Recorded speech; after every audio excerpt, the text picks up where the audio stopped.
Laughlin's Riverside Resort for the finals of the 2001 Women's U.S. Open Bowling Championship, presented by Riverside Resort. Hello everyone, I'm Jan Schmidt and I am so excited to be here and so very glad you're with us. You'll be watching history in the making. The field this week bowled for the largest purse ever, and in 90 minutes someone will walk away with an unprecedented paycheck in women's bowling. Let's not forget the importance of a women's U.S. Open title. It's very precious. It's a classic. So the ladies surrounded themselves with classics this morning at Don Laughlin's Classic Car Collection. Let's meet them. Qualifying fifth, showing her class and professionalism in a 59 Corvette with 24-karat gold trim, Kim Terrell. In the number 4 position, working on her first title and working on the engine of a rare 55 Thunderbird, rookie Kelly Kulick. Qualifying third, the 96 U.S. Open champion, a 63 Corvette Stingray, Liz Johnson. In the number 2 position, looking stunning like the 62 Corvette at her side, Leanne Barrette. And in the top spot, hoping to set the pace today in a 37 Ford Speedster, Wendy Macpherson. Working with me today will be Carolyn Doran-Ballard. Carolyn, that purse I talked about, $300,000, $55,000 for first place. What is the thought process going on in these ladies' heads right now? Well, all the finalists had different and mixed feelings about this year's U.S. Open. Some of the finalists put a lot of pressure on themselves as soon as they walked in the building. They thought about the $300,000. They thought about the $55,000 paycheck. It wasn't until the tournament began that they put one foot in front of the other, took one day at a time, and achieved their goal to make the TV show. The other finalists enjoyed a week off before the Open, came here and acted like it was just another week. It wasn't until the interviews that they realized what a way to end the year with a $55,000 paycheck and a U.S. Open title. It was a 56-game format, very grueling. You have to be mentally tough and physically fit to beat the best women bowlers in the world. Well, in order to show you the full impact of these matches, we'll attempt to bring them to you without commercial break. And to get you in the psyche of our bowlers and our fans, we brought in a sideline reporter. It's Kathy Doran-Lizzie. Kathy? Well, I'm standing here with the household name Wendy Macpherson, our tournament leader, who won this event back in 1986 for $12,000 as an amateur. 15 years later, she's back on top for $55,000. Wendy, what are your thoughts for today? Wow, Kathy, I hope I have a great day of bowling. It was so long ago that I won. I can still remember it, though, and I'd like to relive those feelings again. Well, good luck today. You're a great champion. And coming up next, the road to this championship begins. Stay with us.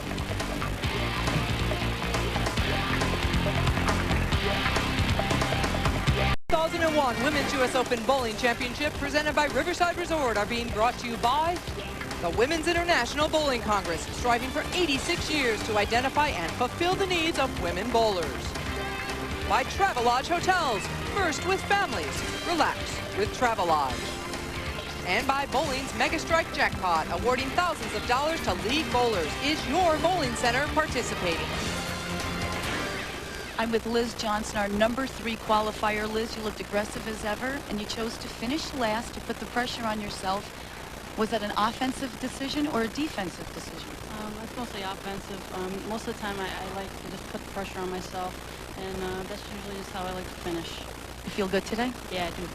Good luck. Thanks. Back to you, Jan.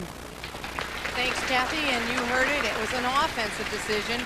Carolyn, Liz Johnson, I remember being told by the great Fred Borden, one of the great all-time coaches, that Liz had ice water in her veins. I guess that's why she likes to finish last. Well, not only that, the stats prove it. I mean, 6 years on tour, she's got 10 titles, 2 which are majors. I mean, she is there when she is needed, so she doesn't mind finishing last.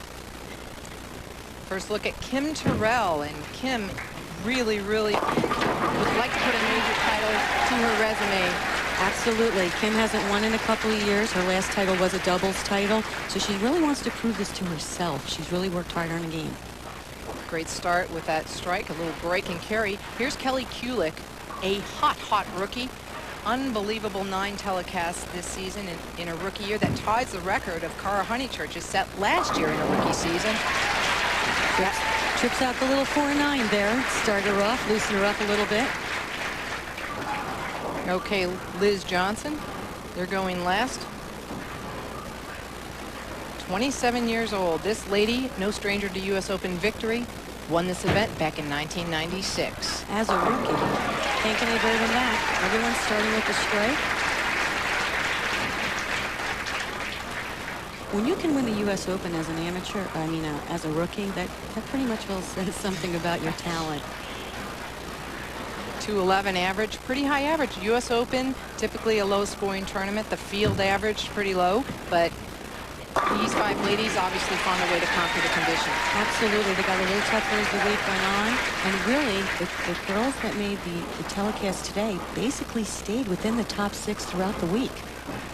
Well, Kelly Kulick may be the exception. She started low the first round, like 39th position, and then continued up throughout the week to make the show. Right, but once she approached that top 5, she never fell out of the top 5. Oh, great shot pin going in front of the 10 pin, leaving it standing.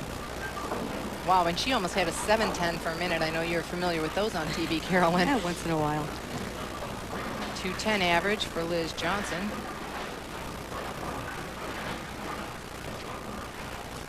Liz also playing a little further right than the ladies. Great shot by Liz, right up the lane. Liz said that was her advantage this week. As the lanes got tougher, she can move further right into her comfort zone. You saw that Liz averaged lower than the 5th place competitor, but that's because Liz won 18 matches, grabbed those 30 bonus pins for 18 matches, and we've been talking about this field, 132 bowlers. There's that average I talked about, 193 to cash. Been low all year. That's pretty average to what it's been, and to make match play 202, not much higher. That's all spares right there, a few doubles and triples. Kim Terrell now tied with Liz Johnson for the lead. Kelly Kulick trailing by 20 pins.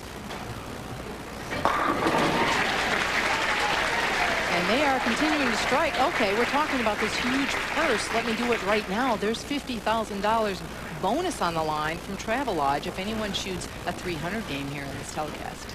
What a way to end the year. The 300 plus the 55. My goodness, somebody's taking everybody out to dinner. No, I'll be getting that tennis bracelet I want, I think, from whoever wins. You bet.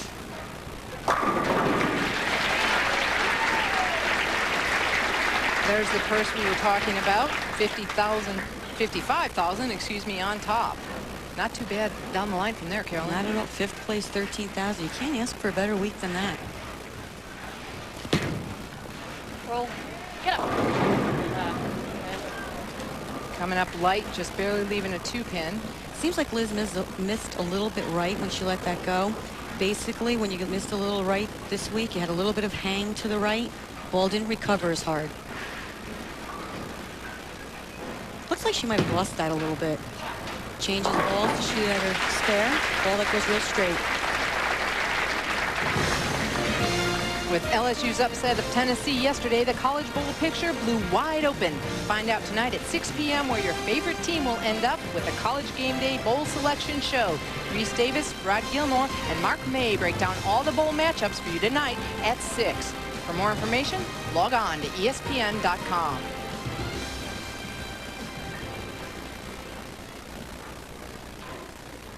Kim Terrell wiping her ball. Now, Carolyn, a lot of the athletes do that. They're wiping conditioner off their ball or trying to. There's a little oil on the ball. They want a clean surface for that shot, so they wipe it off with the towel. Seems to be a little distraction going on. Some spectators moving in and out. We have a large crowd here today, and a spectator came in and moved way down the lane. So this is something the ladies a little unaccustomed to. We usually don't have them that far down the lane. Yes, and Kim Terrell has really worked on her mental game, so it's better that she walked off the approach. And comes back with a great shot. That's a huge key and a hard thing to learn, to not let it upset you. You step off sometimes, but you still let it eat at you and get back up, and you're irritated and can't make a shot. Absolutely. You kind of just have to regroup and start over. Kelly Kulick talking to herself on the approach. Come on, ball. Carry. Yes! Good shot by Kelly. Kelly said last night when we were talking to her, she's going to take a little walk, have a new perspective on this game today. You know, it's only one shot that's cost her in her previous telecasts. And it's always been the 9th frame for the most part, so it'll be interesting when we get to that frame, see what'll happen. Hold, hold. Hear Liz yelling, hold, hold. She got that one left a little bit. and it held. So right now it appears we'll have some scores, although typically throughout the week the lanes transition very quickly and your scoring potential change. Kim Terrell still looking to shoot that 300 game. Kelly Kulick can shoot 280, and Liz Johnson could go off the sheet. That's if they strike out for 270. Oh, mixing them up there. Don't forget, Kim Terrell did shoot 299, I believe it is, in the doubles. The Baker in her last title. She so did. She did. She knows what it's like to throw strikes on TV. That was with Linda Barnes. Best finish for Kelly Kulick in a U.S. Open, second, runner-up last year to Tennille Grijalva. Kelly really struggled getting lined up. Much better performance this year. Absolutely. She's got a year under her belt, a little more mentally focused on what she needs to do. Gets this one down the lane to the right, threw it great, ring in 10. She was happy with that shot, too. She was talking to it down the lane. Oh, that's got to roll. Liz, that has to roll. I take it that was a bad shot. Yeah, please roll, ball. Yeah, that was the begging shot. It's all right, Sparable. Kelly changing balls to shoot at her 10-pin. Slide. And it did. Felt I had to help that one. I wasn't sure it was going to get there.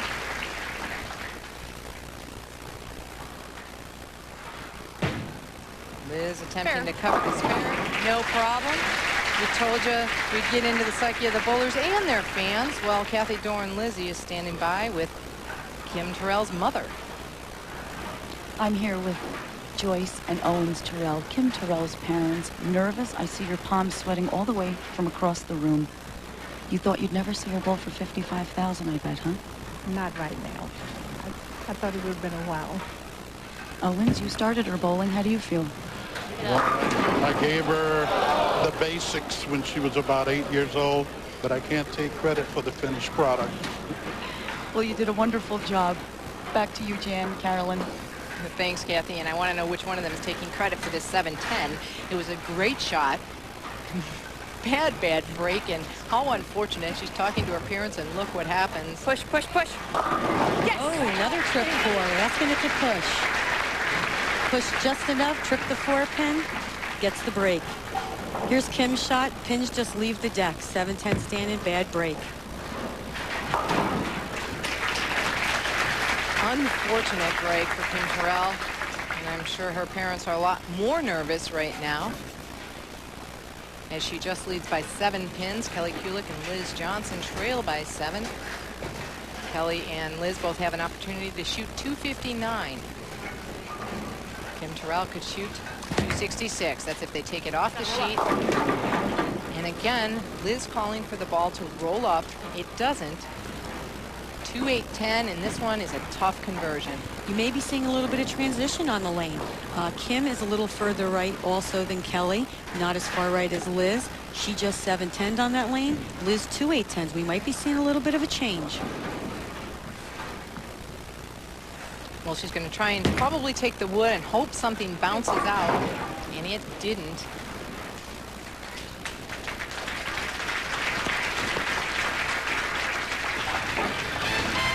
The Seattle Seahawks look to keep their playoff hopes alive as they face division rivals, the Denver Broncos. That's tonight, Sunday Night Football. Coverage begins at 7:30 p.m. with NFL Primetime presented by Miller Lite. And then Mike Patrick, Paul McGuire, and Joe Theismann bring you this tough AFC West matchup. For more information, log on to ESPN.com.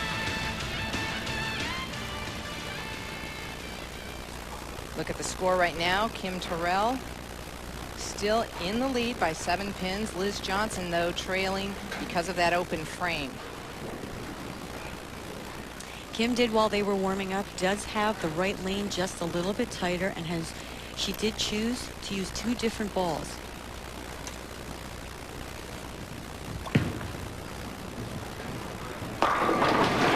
Good comeback shot.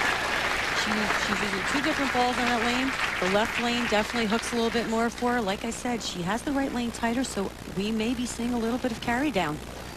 And Carolyn, you saw that throughout the week, didn't you? One lane of the pair tighter than the other lane of the pair. Very drastically. That's why going pair to pair was very crucial for you to make a good shot on your first shot, because the read of the lane was very hard.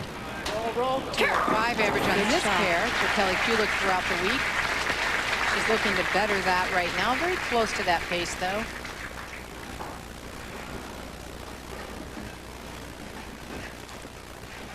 Liz Johnson now up in the 7th frame, attempting to recover from that split in the 6th. There you go. It's a good shot, just like Kim did. Talking about the transition, Carolyn, here's what they're bowling on. We bowled on a 38-foot pattern this week with 28.465 milliliters of oil. It's a very high volume of oil. More oil in the front part of the lane. It's tapered down towards the middle part of the lane. This is what creates the hook in the middle part of the lane and a little bit of the carry down on the outside part of the lane. We had a forward and reverse oil. And what that did was, because of the 3 squads and the amount of bowlers, we needed a little more volume on the lane.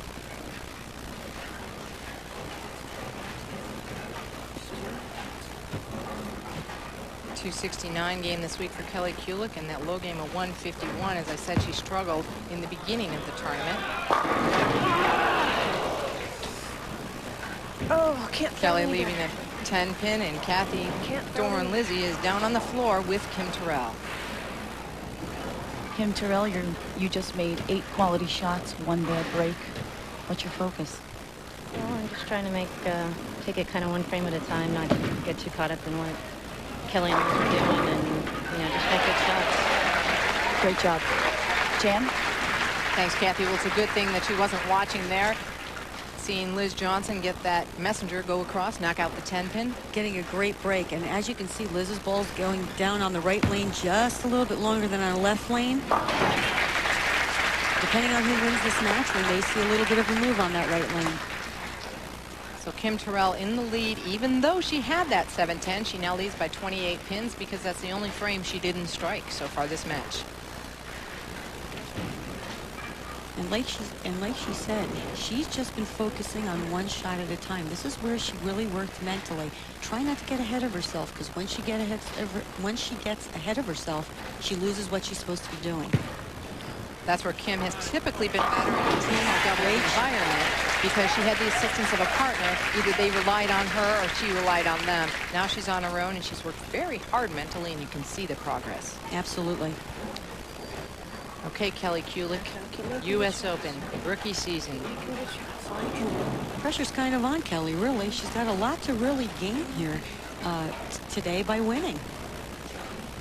Well, one of her goals, obviously, was to win a title. Actually, hasn't done that yet, but only wanted to make 5 shows. She's made 9.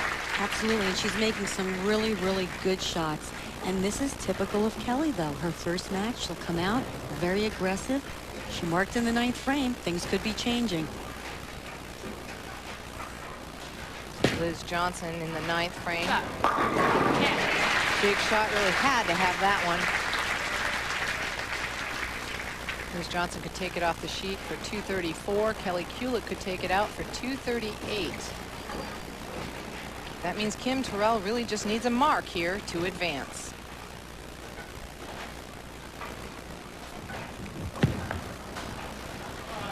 And going high. Fortunate to leave just 3-6. It looked like she lost that one a little bit, missed way inside, ball hooked. Like I was explaining with the lane condition, once you miss in, there is no hold, and the ball goes right through the middle of the pins. Kelly Kulick, she'll still step up and try to strike out. You never know. Beautiful shot. Come on, I can still do this. Very animated, very determined lady out there. Meanwhile, Kim Terrell needs to get the ball, hopefully, to cover both of these pins, the 3 and the 6. Get two. Ooh, she was begging on that one, and it looked like it might slide by. So she'll need about 5 pins on this shot. She'll need 5 pins on this shot to shut out Kelly Kulick.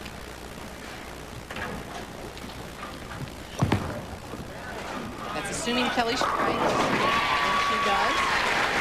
She bowled a great game. This was one of the typical Kelly games. She came out very aggressive, and she stayed aggressive throughout the whole match, making good quality shots in the 9th and 10th frame.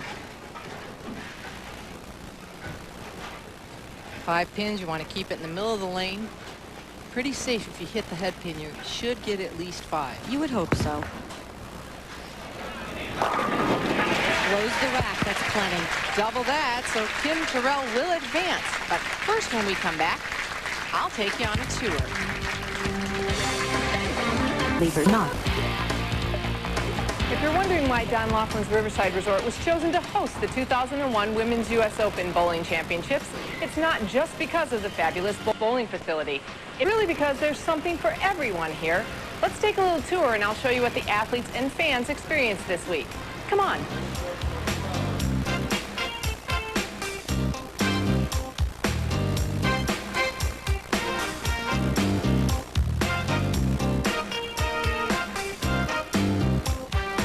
Since you'll probably lose track of time here at the Riverside, one of the first places to go is the Watchman store. Can you imagine over 20,000 watches and clocks? I could spend all day here. But then I love to shop. If timepieces aren't your thing, let me take you back in time.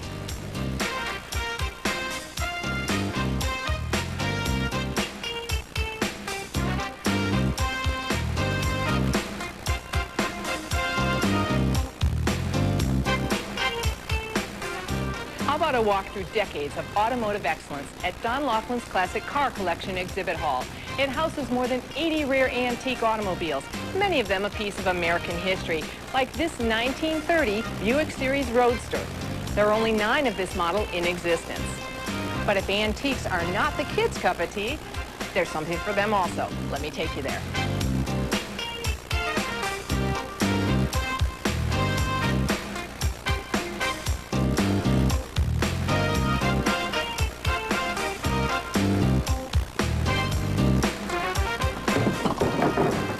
Every kid deserves a castle, and it's right here adjacent to the bowling center.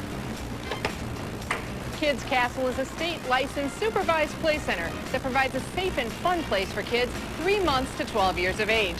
You know, they say 12 years of age, but what the heck, there's always time to be a kid.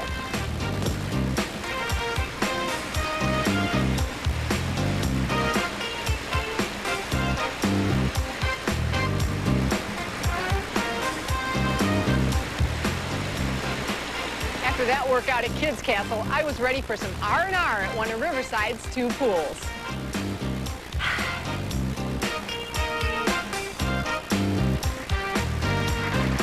That R&R poolside was great, and I hope you're enjoying some R&R TV side. Right now, Kathy will get the inside scoop from Kim Terrell. Kathy? Well, I'm standing with Kim Terrell, victorious in match number 1, 244. Kim, 10 great quality shots. 1 bad break, 1 high shot. Your focus has to be high. You've worked hard mentally. How are you feeling going into the semifinal match? Well, I'm pretty comfortable. I'm really just trying to stay within my own game and really not worry about what my opponent's doing. So I feel pretty good about the next match. You thinking about the money? No. Well, when we return, Jan Schmidt spoke to the main man whose dream became the town where the PWBA made history. Stay with us. Right along the river here, it's an old railroad grant. The railroads never used the land for a railroad, and the Mormons wound up with it. They grew watermelons in abundance. They used to ship boatloads down south, down to Yuma and into the California market. When the dam was built, of course, that the land became too valuable as a resort area.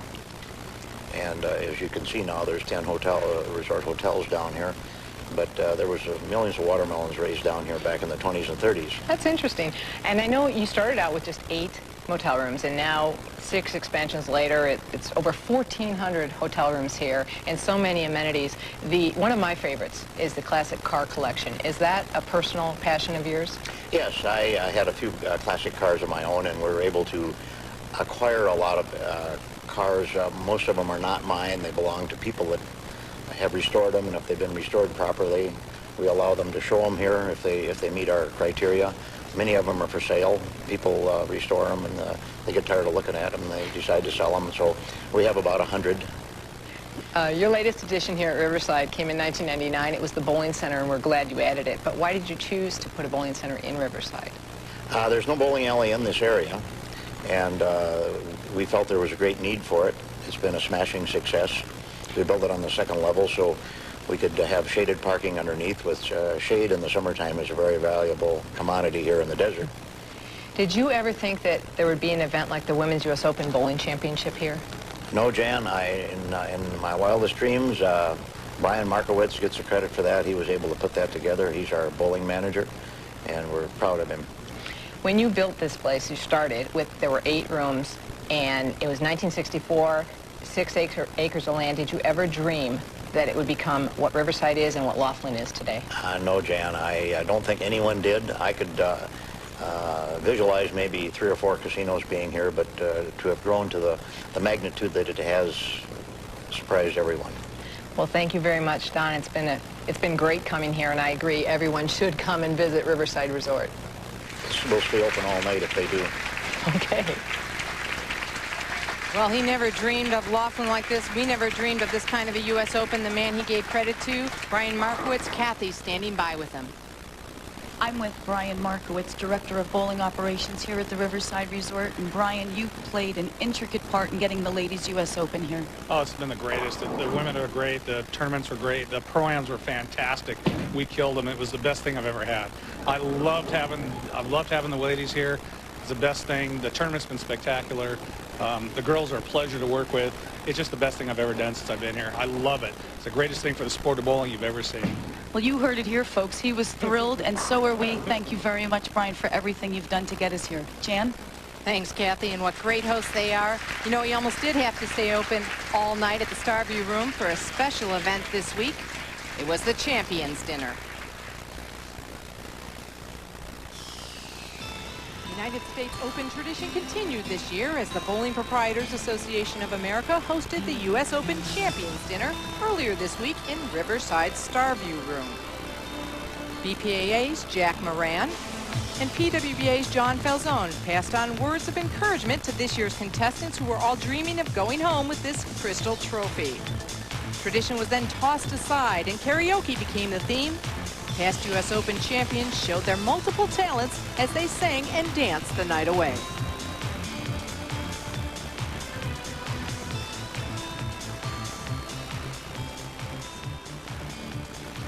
When we come back, we'll recap some key shots in match 1 and get ready for more action. Stay with us.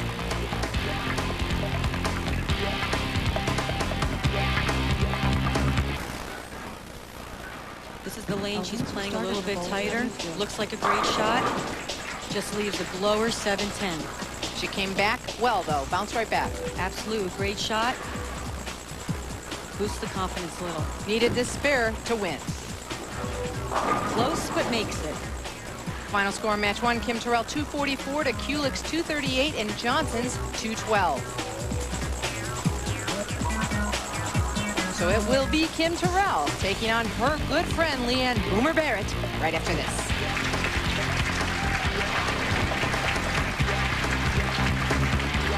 To make $100,000 in 1 year. Great champion.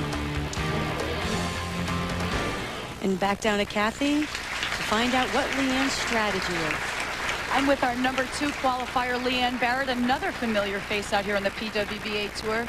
Leanne, all those titles, only 1 major under your belt. You finished second in this tournament back in 1991, and you have to bowl your tour best friend, Kim.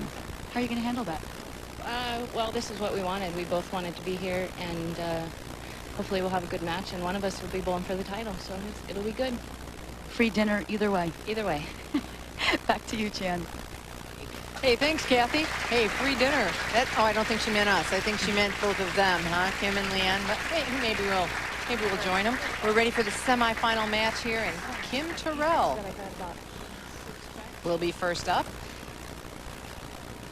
Taking a little time here to get on the lanes after that commercial break. She defeated Kulick and Johnson, as we said in that first match, 244 to 238 and 212. Kim is 3-1 against Leanne, so she has the upper hand when they've met on TV.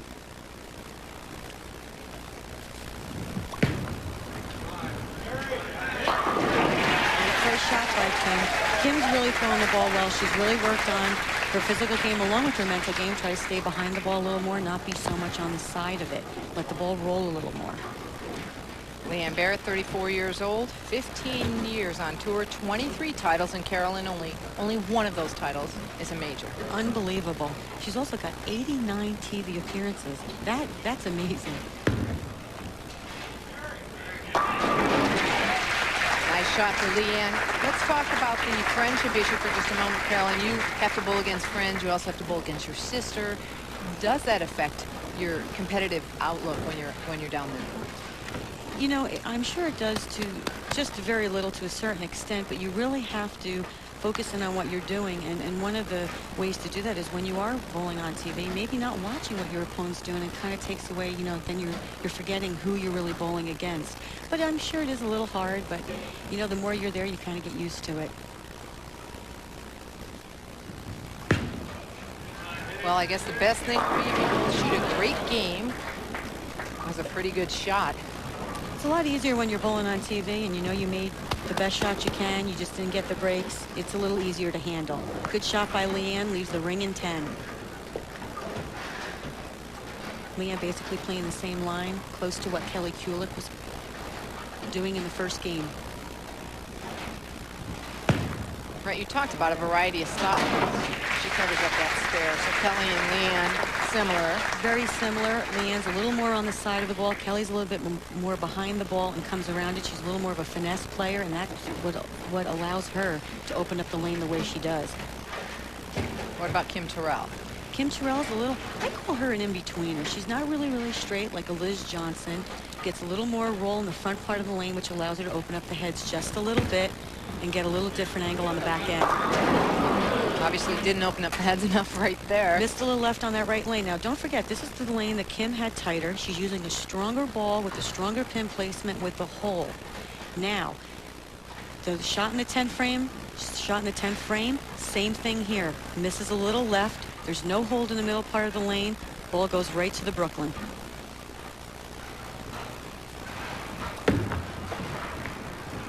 Cover up the spare, though, and that's the thing to do, especially in the U.S. Open. Those scores particularly high for a U.S. Open first match. Right now, all even, strike, spare, apiece. Might be seeing a little bit of a transition on the right lane. I said, you know, we'd see who made, you know, the next match, see if there's going to be a move on the lanes. Let's see if what Kim does when she gets up on that right lane. She might even move a little left, try to get the ball a little right. Next score right now, 280 for both ladies. Very good shot. She said it when she let it go. Good shot. Both ladies here, very much field players. Kim talks about her feel all the time. Leanne, one of the issues she had to combat this week, her nerves, which when she is trying to get over the nerves, she loses her feel a little bit.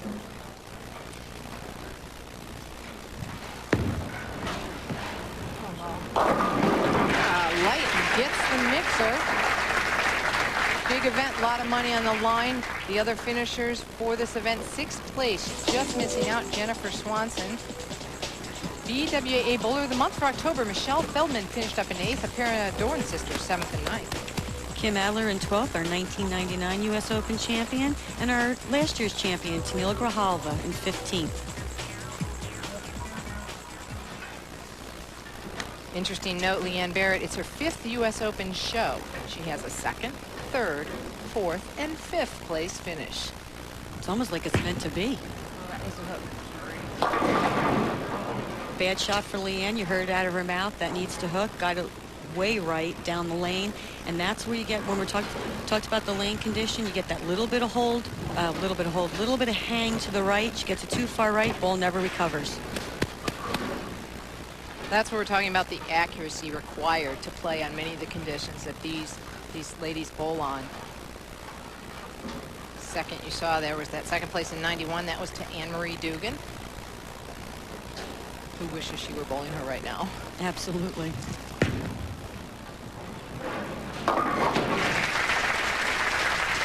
But recovered with the spare, no problem.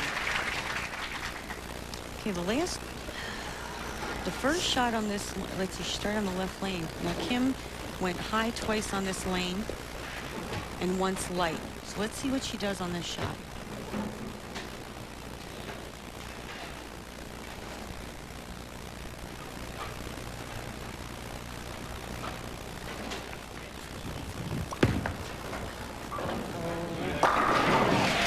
Good shot.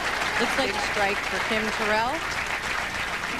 The top PGA, senior PGA, and LPGA members compete as teams at the Hyundai Team Matches this afternoon at 4 p.m. That's on ABC. That's 4 p.m. Eastern. You won't want to miss it. And I hope you stay with us continuing this U.S. Open action. We are in the semifinal match. I'm Jan Schmidt along with Carolyn Doran-Ballard. Kim Terrell now up in the 5th frame. Working on a double. She did strike on that lane, Carolyn. Didn't get to talk about that. Did she make a change? Seems like she might have moved a little bit left, got that ball a little bit further right down the lane that she didn't miss left, and she got the reaction she needed. So Leanne Barrette now finds herself in a position of needing to strike. She trails by 20 pins. She said her strength was she got off to a good start this week, but her nerves were a factor. That one worked back, definitely. Yes, like I said, Leanne's a field player, so when she's battling her nerves, she loses her feel, and it takes her a little while to get it back. So she was very glad that she got off to a strong start, because when she did battle that problem, it wasn't as drastic. So you see Leanne Barrette, no nerves on that game. Well, maybe on the last ball. 299. Tammy Turner with a 289. Couple high games. Hey, there's our sideline reporter. 279. Kathy Doran-Lizzie. Lisa Bishop and Dee Davidson also with some 279s, but no 300s yet. We're hoping for one tonight, so they get a $50,000 bonus from Travelodge. Right now, it would have to come in the championship match, because the max score for Kim Terrell is 280 and for Leanne 260. Leanne putting together a double.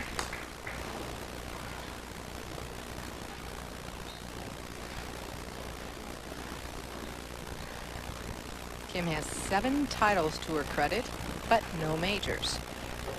This is her first U.S. Open show.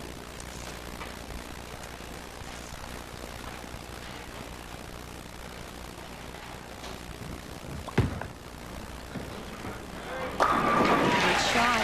Kim makes it 4 in a row, and sideline reporter Kathy Doran-Lizzie is down there with a special guest. I'm with one of the pioneers in women's professional bowling, Jeanette Robinson, and at 73 years young, she has competed in every U.S. Open since the very beginning, this year being her 38th U.S. Open. Jeanette, tell us the changes you've seen over the years. Well, I think right now what we're seeing would bring tears to anyone's eyes.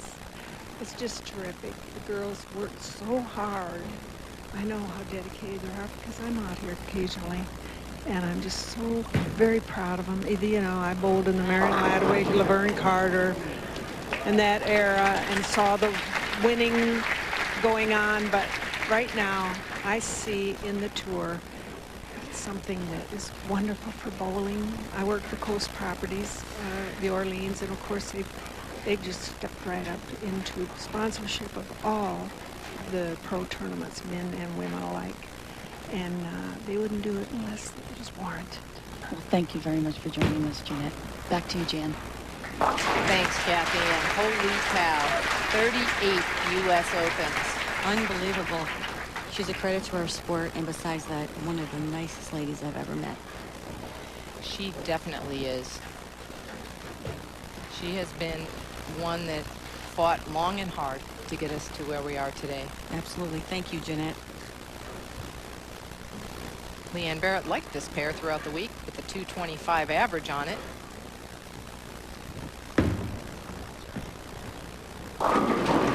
It's a trip the 2, and it's not going to happen. Looked like a pretty good shot when she let it go. Just didn't quite make the turn. Left the 2-pin. Looked like a pretty good shot. She might have thrown it just a little bit harder than she had been. Leaves the wiggling 2-pin.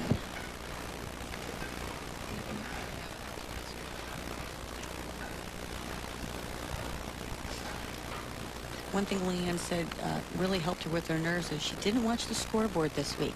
Every now and then she kind of peeks over to see how the scores are going, and this week she never looked.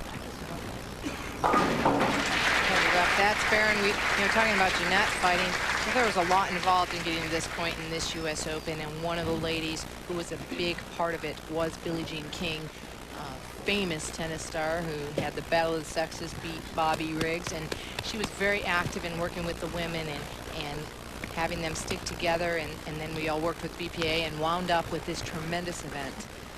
The Women's Sports Foundation was very instrumental, and they were very supportive of us, and they're supportive of women athletes all over the world.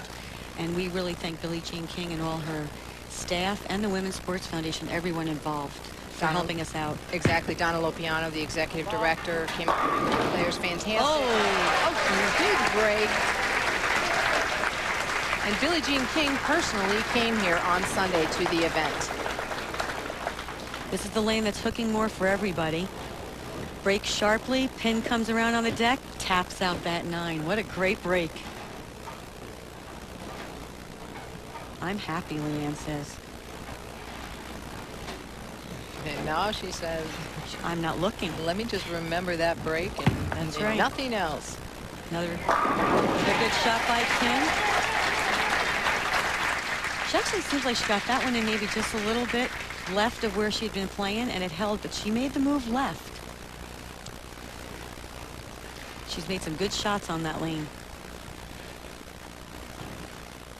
So I wonder how many of these women feel, I know I do, and I hope you do, that we're also being a part of the future of women's sports here. Oh, absolutely. I hope that one day, when I have a child, and if it's a girl, I want to know that I did everything possible for her to be able to make the money that she deserves and get the respect she deserves.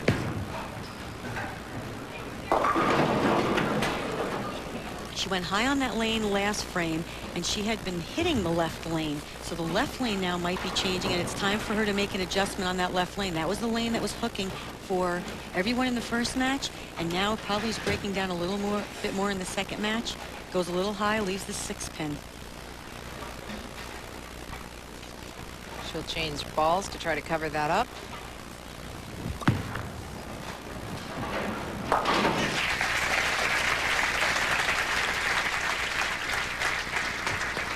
This match very close right now.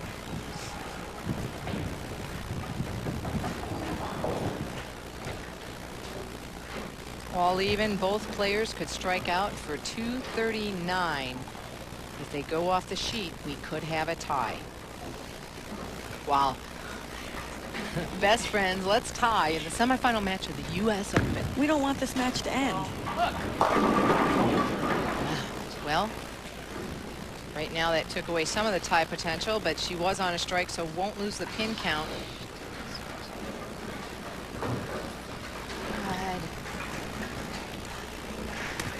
That looks like she's throwing a little bit harder. And as you throw it a little bit harder and you throw it through your break point, it doesn't recover as hard as it would if it rolls a little more. And don't forget that right lane was the one that everybody said was tighter, no matter what angle you were playing. Liz was playing up the lane, was tighter. Leanne's going around him. It seems a little tighter. Covers it up, so she will trail by 20 pins. Best Leanne Barrette could do would be 219 here if she strikes out in the 10th frame. One of the things Leanne did discuss all week, I polled with her in the one qualifying round, was her speed control was very crucial. Because of her rotation, her side rotation, when she threw it through her break point, threw it a little bit hard, she said my ball would never pick up a roll in the right part of the lane. So it was very crucial for her to keep her speed control the same during the week. Well, right now she needs 3 strikes to force Kim Terrell to mark in the 10th frame.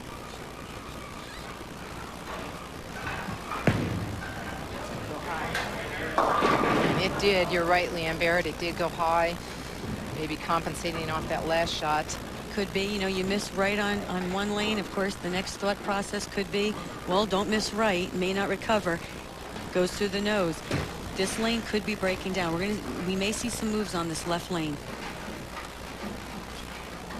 So Kim Terrell will just need minimal pin count if Leanne spares and strikes. just have to step up and throw 5 on her first shot to close this out. So another show and no major win for Leanne Barrette, but she still has one. She won that Queens event a couple years ago. And she got to second place. She said, hey, third place check is great. She can use some of that money to put away for a rainy day. Gonna go home, do some therapy on her hip. Make sure she comes back better than ever next year. With that strike, it's a 207 for Leanne Barrette. Kim Terrell will need 5 on her first shot in order to not have to throw another ball and win this match. Of course, if she would get less than 5, she would take her next shot. She will still take it, but she would need her next shot if she gets less than 5. Correct.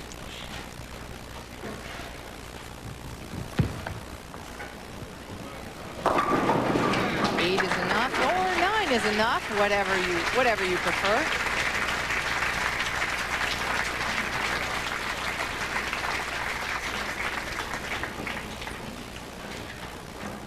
So a nice showing for both of these ladies. Leanne Barrette said she could rest on that third place check. As you mentioned, Carolyn, it's actually about what you'd normally win in any other major, so she was happy with that. Kim Terrell hangs on to get her shot at a U.S. Open title. When we come back, the rest of the tour and a farewell to a special lady. Logically, a movie. My biggest problem?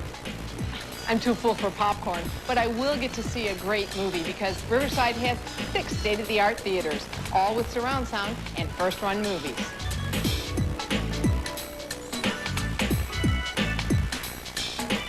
After the movie, it's a short walk back to the over 1,400 rooms here at Riverside for a good night's rest. Or if you're more energetic, check it out. There's a nightlife that doesn't quit. So where is Laughlin, Nevada? It's 94 miles southeast of Vegas, about 195 miles west of Flagstaff, and just 240 miles northwest of Phoenix. Laughlin is a long way from Milwaukee, but next April in Milwaukee is where I want to take you now.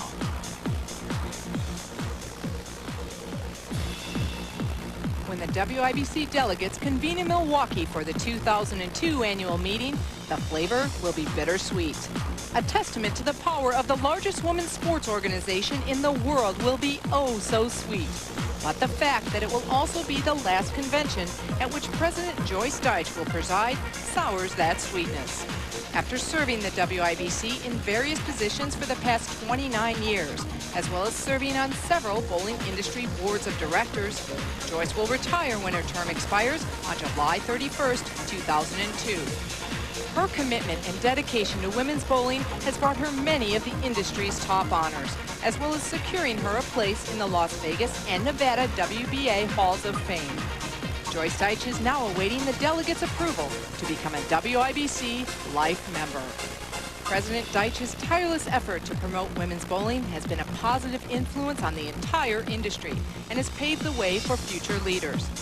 Joyce will surely be missed as the WIBC president, but will never be far from our thoughts and will always be in our hearts. With me now is the next closest person to George W. Bush, our president, but our Women's International Bowling Congress president, Joyce Deitch. After 28 years in the WIBC and almost 9 years as our president, why now have you chosen to step down?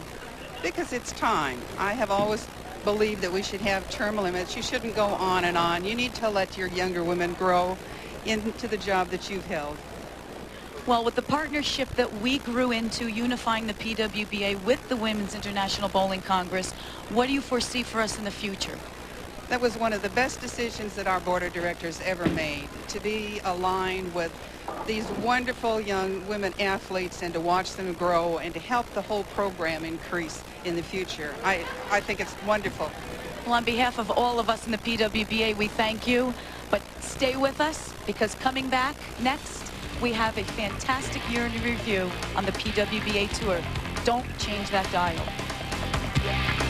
Okay, this year there are many stories that come to the forefront.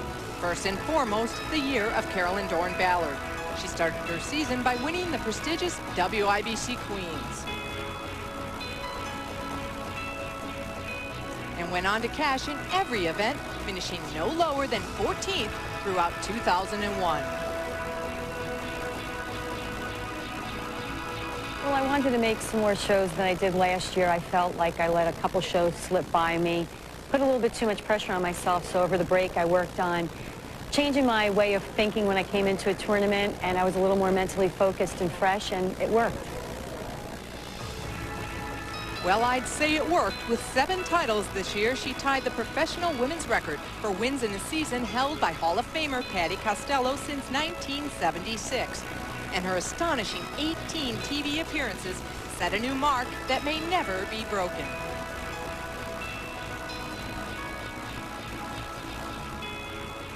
It truly was an extraordinary year.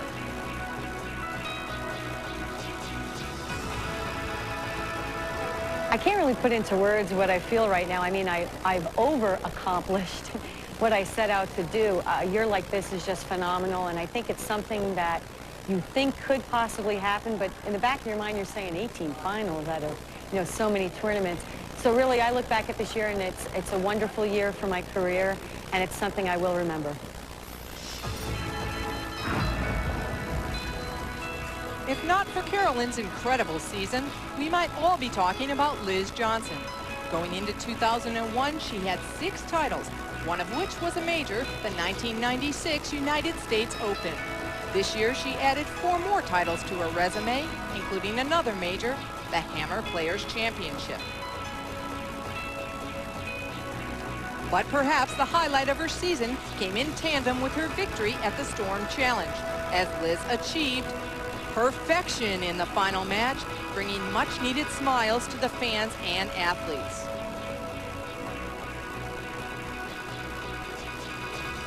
While collecting the Travelodge Hotel's $50,000 bonus. It was a big confidence booster because, well, the $50,000, it was a financial, a great bonus for me. So I can just go out and have fun at the game, and just go out and have fun bowling. And I think that's why I'm doing so well this year. Is I'm able to have a lot more fun out here. The Thunder from Down Under and last year's Rookie of the Year, Cara Honeychurch, clearly dispelled the sophomore jinx theory as she reached the match play finals in all but 2 events, appeared on a remarkable 14 telecasts, and captured 4 titles with shots just like this. Yeah, the sophomore jinx is not something that's probably as commonly referred to in Australia as perhaps what it is in the US, so that wasn't something that was really, playing on my mind coming over here for this year.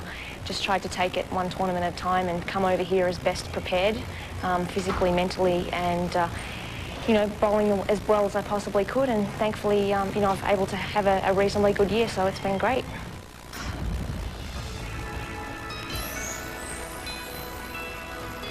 While the sport condition left some athletes scratching their heads, both Leanne Barrette and Michelle Feldman conquered it twice, bringing Boomer Barrett's career title count to 23. And Twister sister Feldman's to 8.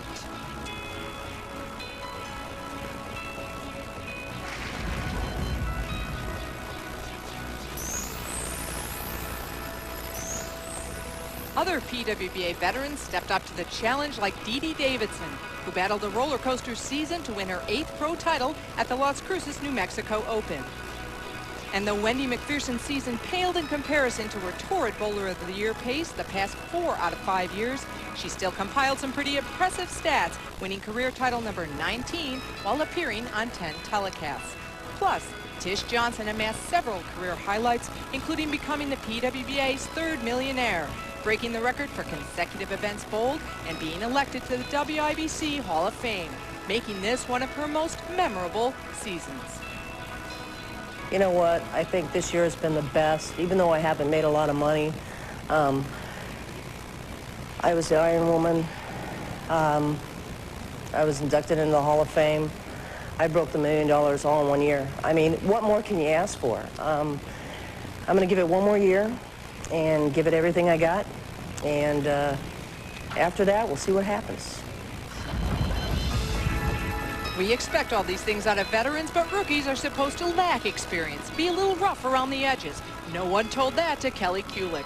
She showed us what college bowling and Team USA experience can mean, as she displayed the polish and talent of a 10-year veteran in her rookie season, making 9 telecasts and finishing second in the WIBC Queens.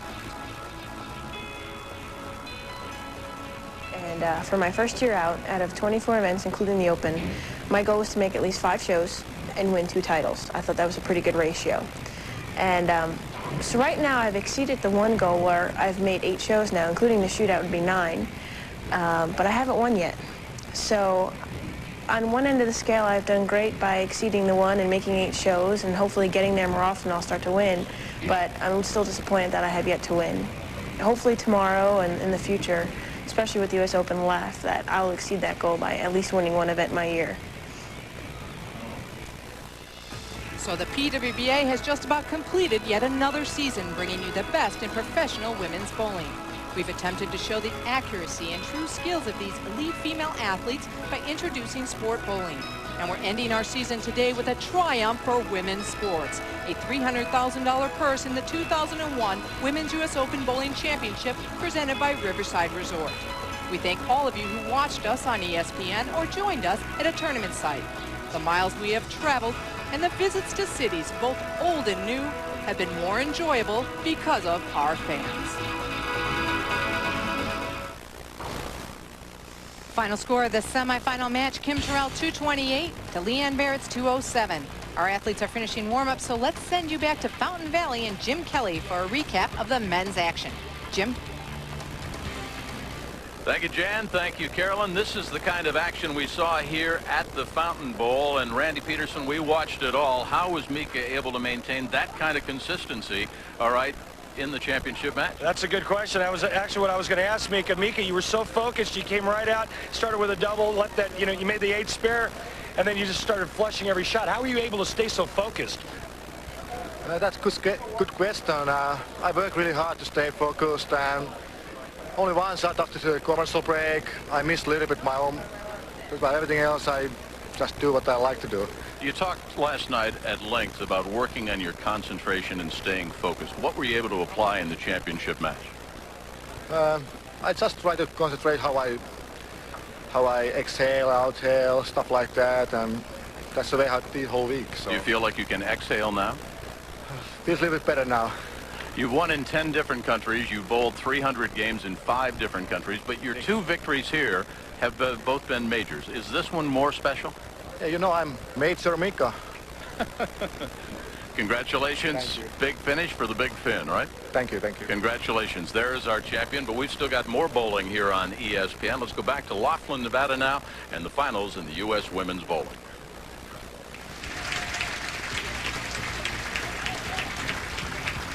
Thanks, Jim. We're finally ready. Coming up next, Kim Terrell and Wendy Macpherson lay it all on the line for a $55,000 payday. Don't go away. Measure. To get back into the groove, this is sparable. Okay, so everyone understands this match, actually a $25,000 difference. $55,000 for first, $30,000 for second. So every shot they make is a $25,000 shot. Absolutely. If that's the way you want to think about it, yes, it is. Well, I can think about it because I'm not throwing the ball, so I'll think about it that way. We can think about that. I'm sure somewhere in the back of their mind they're trying to think of other things. Great shot. What a way to start the championship match. Throws her spare ball straight at the 1-2, hits it on the left, takes out the 10. She's liking that. She's probably also thinking 9 more frames. Okay, 1 out of the way, and it's clean. Wendy Macpherson, Bowler of the Year the past 4 out of 5 years. Lady to my right has been runner-up many of those years. Wendy wanting to finish big, only 1 title this year. But 10th on the pass. Actually a very good season, just not as good as hers have been. And she's glad to be top seed. Yeah, absolutely, boy. 14 times the top seed is won. Not only that, Wendy's no stranger to that spot. I mean, she's a great champion. You don't win 19 titles and those many majors without being a great champion. Over 63% of the victories have gone to the top seed, and it's usually below 50%. So interesting year on the PWBA Tour. Also, Wendy holds the most TV career appearances at 94, and we thought Leanne was a lot at 89. Wow. Early double for Wendy, 2 great shots. Wendy looks like she's playing the lanes basically how she played them all week. Pretty straight, not trying to loop it too much, because Wendy does get it out onto the lane, so she's got to make sure her ball gets into a roll. Played a pretty direct line. Kim Terrell defeated Wendy Macpherson throughout the week, but today is a different story. A lot of money, a lot of prestige on the line. And Wendy and Kim have met twice on TV, and Wendy has won both times. Let's put this in a little perspective. Carolyn, 9 countries represented this week. 37 states represented, including some of these bowlers. Anne-Marie Dugan, the 91 U.S. Open champ. Kathy Tribby, she looked great this week. We're going to see her in a final soon. And hey, welcome back, Mickey G. and Julius. In 22nd, we have Maxine Nabel, one of our international players who came out full-time from Australia. And in 24th, we have Tammy Turner, back, our 1994 rookie there. Glad to see she's back into the swing of things. So 37 states, 9 countries, a great, great field here. And it's narrowed down to these 2 bowlers. And again, on lane 27. Now, the last few shots Kim threw on lane 27, she went high. I noticed while they were taking their practice shots, it did look like she moved a little left. She's getting the ball right, but she's hitting that hang, and the ball is not coming back. She has to make sure she gets the ball into a roll so her ball reads the lane.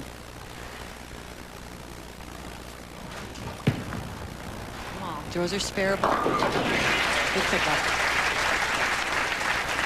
Wendy stepping up, working on a double. Wendy told us she never thought that we would bowl for $55,000. She was, when the whole situation occurred back in July and August, and Wendy was in the midst of it with all of us, she said, it's going to work out, it's going to work out, it's all going to come around. And here we are, and here she is in the championship match. It worked out way better than anyone anticipated. Absolutely, and I appreciate everyone's support, and I'm glad we all worked things out and worked together. Right now, Wendy, I was going to say, is still looking for another $50,000 for that bonus, but not to be. A solid 8. Great shot. Wendy actually a little more behind it than she used to be. She used to be a little more on the side of the ball, trying to get a little more rotation in the front part of the lane. Great shot. Bad break. Maybe she wants to go back on the side a little more. She really worked on that too, especially down at the Kegel Training Center, really trying to stay behind it so she got a little more roll in the front part of the lane. You could see it. Great shot there. Great camera angle. I want to take a minute and thank, the staff here has been phenomenal. The staff at Riverside, everything you asked for, they did. Also, the Colorado River Women's Bowling Association on hand all week. And Don Laughlin came in for the telecast. That's the man we've been talking about. You saw him on the interview. Give him a big thanks. Owner here at Riverside, he said, hey, I'll bring the ladies in. How about we do it? How about Riverside Resort? So fantastic. We really, really do appreciate it. Oh my. 4 really good shots by Wendy. Ring and 10 pin.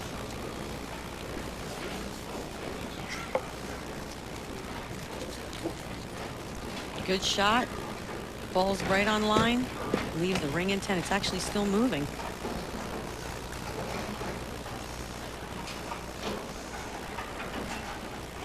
Wendy's actually been sick the last couple of days and actually fared very well for being as sick as she was. Yes, actually, she said it kind of calmed her down, and it allowed her to take her time. She was a little more slow. She took her time, and really, she didn't feel rushed at all this week, and she felt very comfortable. When the lanes get a little, as they say, wet, dry, where there's that hang to the right and hook to the left, Wendy usually bowls pretty good because she does get it out onto the lane, keeps the ball going in the right direction, and bowls well, and that's why she's leading the tournament.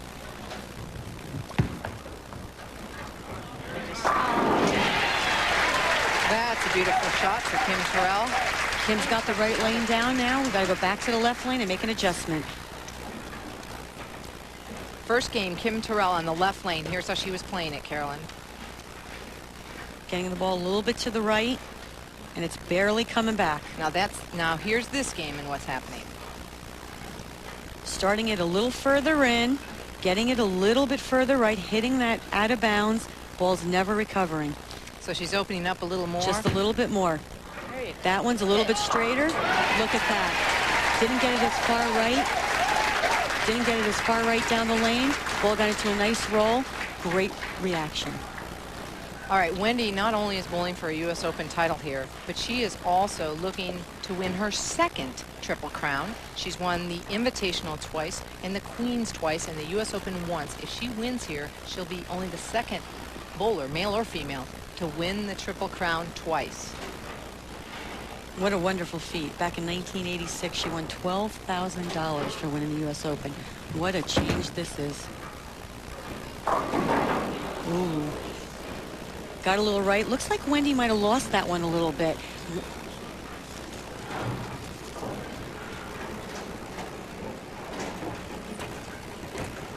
See if we can see. Seems like she got that one a little far right. Maybe got out of it a little quick. One thing about Wendy is she really likes to use rosin. She sweats.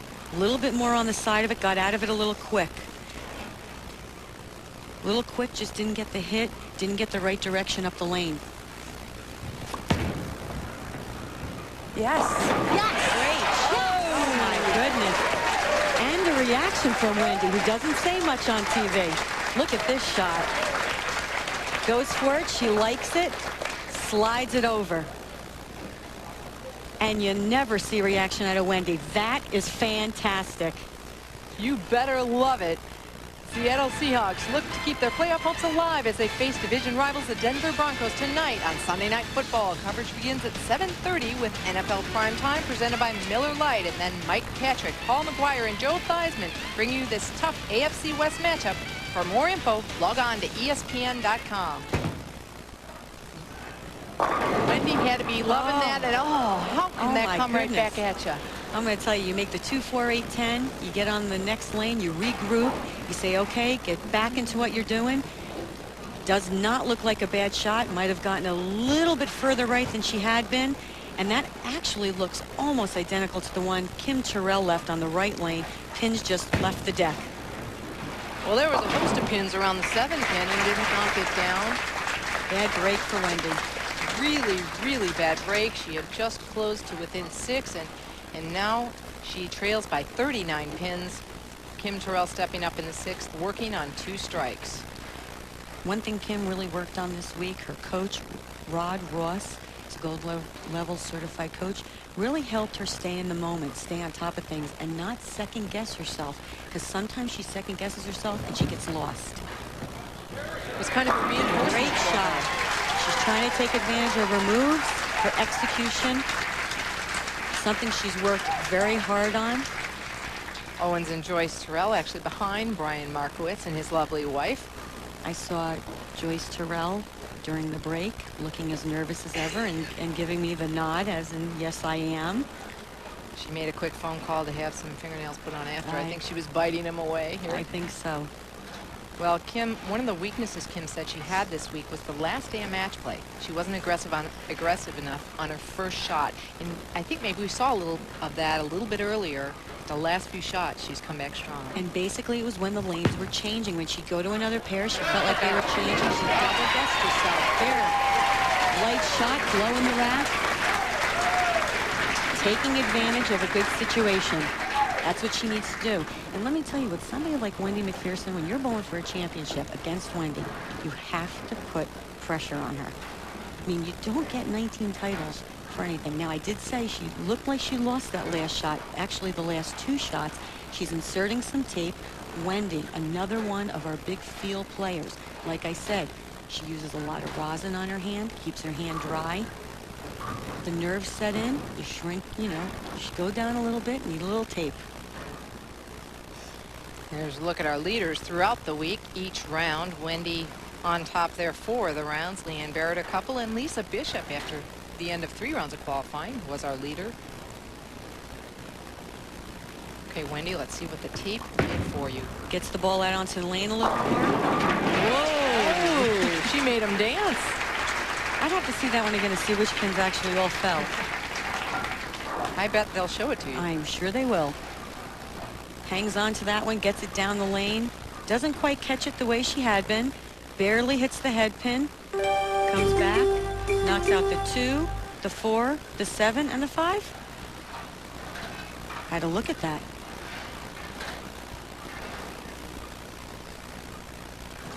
I was told it was the 8, not the 5. I apologize. It was just about half of the pins on the deck. Good break and a great shot after that.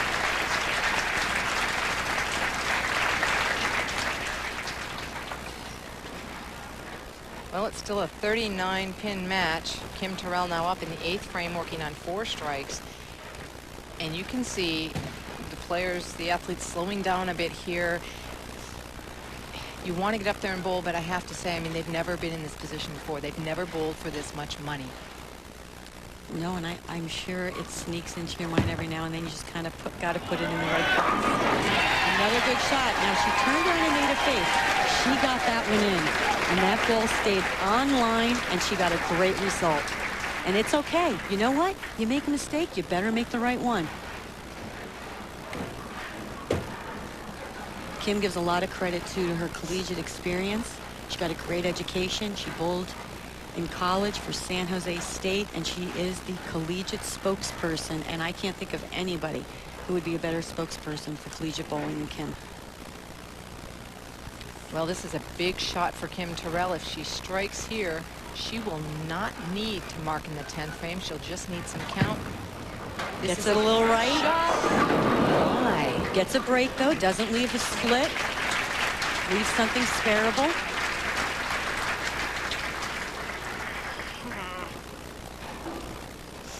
Definitely missed right down the lane. Hit that little bit of hang, but gets a break and not leaving a split. This is spareable. You know, she was on a 5-bagger. Your adrenaline's going. You might get a little quick. She converts the spare. She's in shape. Holds up that spare, and just a reminder to our viewers, coming up after this telecast, the NCAA Women's Soccer Championship. Stay tuned. If you're tuning in looking for that, it will be coming following the Women's Bowling U.S. Open Championship. Well, basically, we're in a situation here now where Wendy has to strike. Kim Terrell can strike out for 247. Wendy Macpherson can strike out for 231.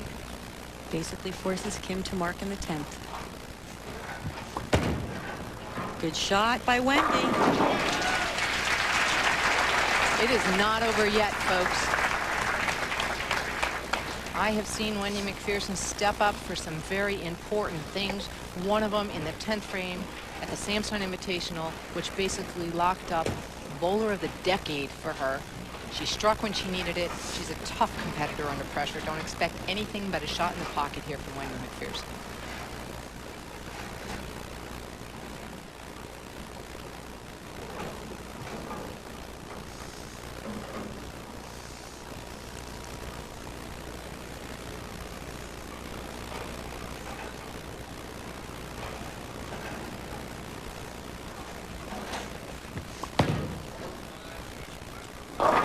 Up on that one a little bit, but kept it on line. Got a light hit. You are not Bowler of the Year 4 years in a row, Bowler of the Decade without being able to step up to the plate. That's right, and you ought to know. And you're not runner-up either without doing that, but Wendy will need to pull one more out of her hat here to force Kim Terrell to get that mark in the 10th frame. Wonder if she's thinking back to her first U.S. Open show many years ago. As an amateur. As an amateur, looking back. 18 years old. 8. Wow. And the things she's done since. Gets it a little right. Leaves the 2-pin. Doesn't trip the 2. So with a spare here, Wendy Macpherson will shoot 220.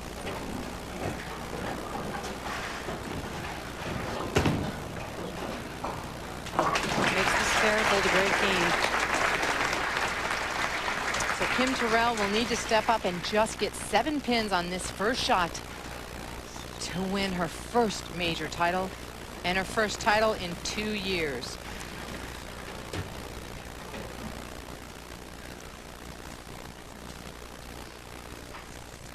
I'm nervous for her. Done a lot of hard work to get to this moment. Rolls up. That's it. That's enough. So nice gals don't always finish last. Kim Terrell, a 3-time Robbie Award winner, grabs the largest paycheck in women's bowling history. Stay with us.